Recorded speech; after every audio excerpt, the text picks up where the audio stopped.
আপনি কি কখনো এমন অবস্থায় পড়েছেন যখন কাউকে খুব জোরে ডেকেছেন বা চিৎকার করেছেন আর তারপর হঠাৎ বুঝতে পেরেছেন আপনার গলার স্বর যেন বদলে গেছে? কেউ কেউ বলেন গলা বসে গেছে, কেউ বলেন গলা শুকিয়ে গেছে। কিন্তু প্রশ্ন হলো, এই গলা বসে যাওয়া আসলে কি আর কেন চিৎকার করলে এমনটা হয়?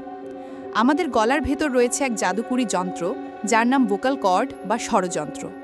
এটি একজোড়া নমনীয় পেশি যা আমাদের গলার মধ্যে অবস্থিত।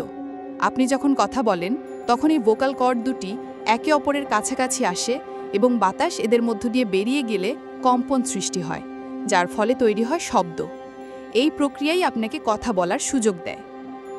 কিন্তু যখন আপনি খুব জোরে কথা বলেন বা একটানা চিৎকার করেন, তখন এই ভোকাল কর্ডের উপর প্রচণ্ড চাপ পড়ে। আপনি ভাবতে পারেন এটি অনেকটা ব্যায়ামের মতো।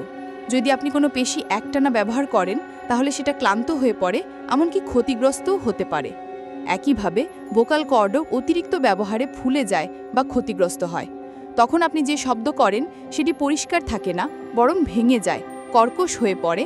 এটাই আমরা বলি গলা বসে গেছে। গলা বসে যাওয়ার আরেকটি কারণ হতে পারে গলায় পানি বা লুব্রিকেশনের অভাব।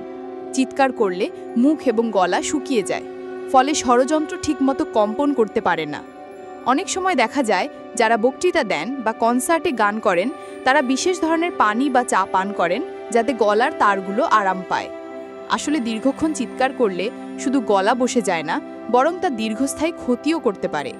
অনেক সময় ভোকাল কর্ডে ছোট ছোট ফাটল বা গুটিও তৈরি হতে পারে, যাকে বলে ভোকাল নোডিউলস। এই সমস্যার কারণে পরে হয়তো আপনাকে কথা বলতেই কষ্ট হবে। তাহলে কি করা উচিত? 1. বেশি চিৎকার না করা। 2. পর্যাপ্ত পানি পান করা। 3. গলা বিশ্রামে রাখা। 4. প্রয়োজনে চিকিৎসকের পরামর্শ নেওয়া। তবে সবচেয়ে বড় কথা, আমাদের গলার স্বর আমাদের পরিচয়ের একটি বড় অংশ, তাই এর যত্ন নেওয়া জরুরি।